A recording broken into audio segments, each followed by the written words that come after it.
Hello, Elevation Chemistry students, and welcome to week 4 in quarter 3.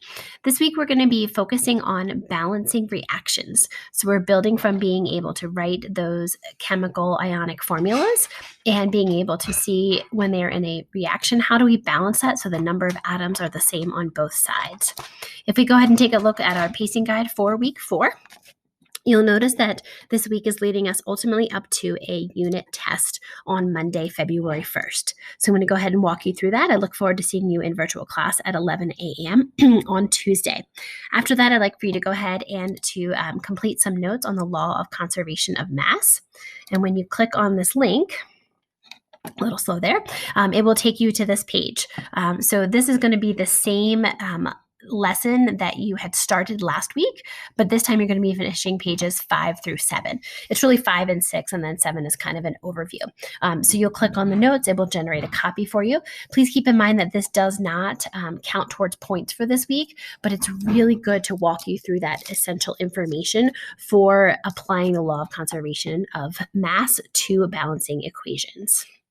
If we go back and look at our plan for the week, the next thing you're going to do is an apply assignment. And this is actually through a PhET. It's going to be set up as a quiz, but what you're going to be doing is when you click on this link, I already have mine open up for you, it's going to take you to a PhET. And a PhET allows you to interact in a certain way. There's an introduction, which we'll do in VC, but you're going to go to the game part. And when you click on the game, oops, I went too far. Let me go ahead and start over.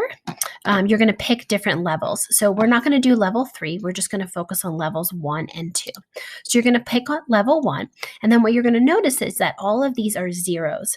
And so by clicking on the up arrow, I add a nitrogen oxide. This is actually called nitrogen monoxide because it's a molecule.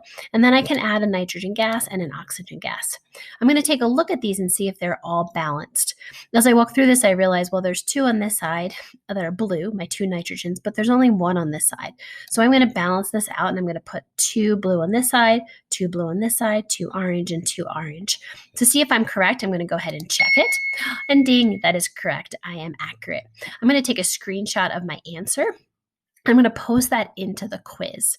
I'm going to go through and I'm going to do all 5 of these reactions. If for some reason you do get them wrong, so if I just click this here, well, that was a little bit of luck, wasn't it? I'll go ahead and do the next one incorrectly so that I've got it wrong, and you can see, okay, I want to try again.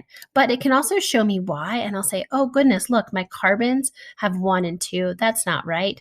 My oxygens are also not balanced. So I'm going to go through and make sure that I try that again. Okay, so you're going to go through all of them. If you need to start over, you can always click on start over and go back to level 1 and 2. That will be part of this assignment. At the bottom of the assignment, though, you'll actually have a chance to practice some of those equations again for a total of 15 points. Taking a look at Thursdays, the next thing you're going to do is practice some more balancing. So this week is really a lot about balancing, which is going to be essential as we move into writing those actual reactions going forward into the rest of the quarter. For this assignment, which is also worth 15 points, you're going to go to this specific website. I'm going to take you there in just a second. So you'll click on the website, and then you are going to be basically taking a screenshot of all of your answers. I really want to make sure that you write this down somewhere in a notebook if you're keeping one, or even on a piece of paper. This is not the kind of thing that you can easily do in your head. When you click on this assignment, the link is down here. It will take you to this. This one here. And when you do, you can obviously pick a different number of problems. We would like for you to do 10, and you're just going to do balancing. We're not identifying the reaction types yet. That is to come. When you go to this web page and you generate all 10 practice problems, you'll notice that you can use this little arrow here to select the number that is the proper coefficient. There is no 1 because it's assumed if you leave it blank that it is 1 in this specific setup. Please make sure you're writing all of these down. And when you do that, and I'm just going to pick some random numbers here as I go through, these are obviously not correct. It will generate different ones each time. I'm going to click grade it. And what it's going to show is that obviously I was incorrect on that one because I picked some random answers, but below it, it tells me what the correct answer is.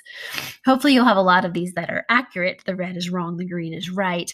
Some of these are right just because they were one and it was accidental. But I've also noticed, what is my score here? And I want to make sure that I highlight which ones I've actually done so that I can earn credit for that. You can always start over again if you'd like to and get another try. And to do 10 more. And your score will be based upon, if we go back to this here, if you take a look at the rubric, it's actually going to be based upon the number that you get accurate. So you want to make sure that you do a really nice job with that. Okay, going back to our module to continue on. For the week, for Friday, you have a study guide. This does not count towards points, but it's really nice for just looking at what are all the specifics that are going to be on my test. And so I've taken the time to write down very specific details of what do I need to know about covalent versus ionic compounds. So if I'm given a compound, can I tell whether it's ionic or covalent? How do I go through and use my conservation of mass to do all of my different calculations? What are the key vocabulary words? And then I've given you a number of practice problems that you can go through and answer here. Again, since you're not turning this in, if we go back and take a look at the assignment, I've also linked for you the answer key. So just the problems themselves are linked here and the answers are in red. So it walks you through all the correct answers so you can check to make sure that you've done that correctly. In terms of the end of the week, you will finish your week with a unit test. We're going to begin this idea of working with time limits. This is a very long time limit to take a much shorter test. To be honest, you probably only need about an hour at most to take the test, but we're going to go ahead and assume an hour and a half, and then we've doubled the time for our students who have that extended time. So if that does apply to you, know that this time limit does include the extended time that is allocated in your IEP or 504. We want you to really dedicate the time to set aside to do this and not just that it's open and then I'm going to go through and answer a few questions here, a few questions there. We want you really to commit to a time period where you're going to make sure that you do quality work and you're focused and ready to go.